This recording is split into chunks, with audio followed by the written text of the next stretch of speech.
In this tutorial, I'm going to show you how you can set a vertical trim in Figma.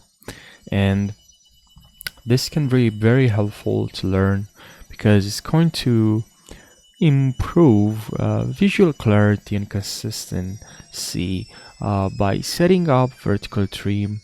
This can really remove unnecessary space above and below text, ensuring alignment with other design elements, and that's what we want, because here this is already set. As you can, I already have vertical trim. It is really removed because now I can really trim, as you can see, I can align elements very fast. Look, I can align element to this text really close to the text. But now, if I didn't have that, if I select the text, I go to text here. So in this portion here we have text, and then if I click on the three dots here we have vertical trim, and for me it's set to standard, but maybe you want to cap the height to baseline. All right, so now we have some text here,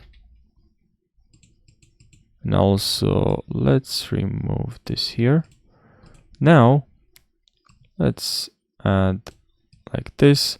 So if you set this here,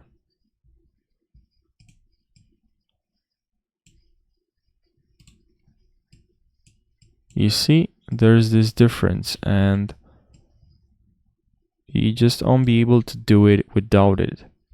Now here I pause the video and I want to show you, if I actually zoom in, you can see here the distance, and from here you can trim, there's no problem. But here at the top, when you try to align, it's not aligning perfectly. But now if I click on this, now as you can see, this is aligned perfectly to our text. You can align to the bottom as well. Now grab the text, align to our object here, to our align to other design elements. Pretty much this is going to give you a more consistent look, and it's gonna be easier for you to align all the elements. And yeah, this is just a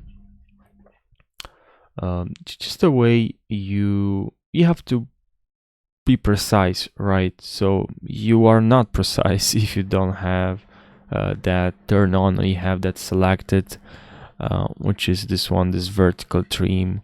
You want to cap the height to the baseline. That's what we want, and doing this so can really improve your designing experience, because you're more you just have an easy time using and just working with all the elements, all the buttons, menus, and all of that. So thank you guys for watching. Subscribe for more if you haven't yet, and I'll see you in the next video. Take care.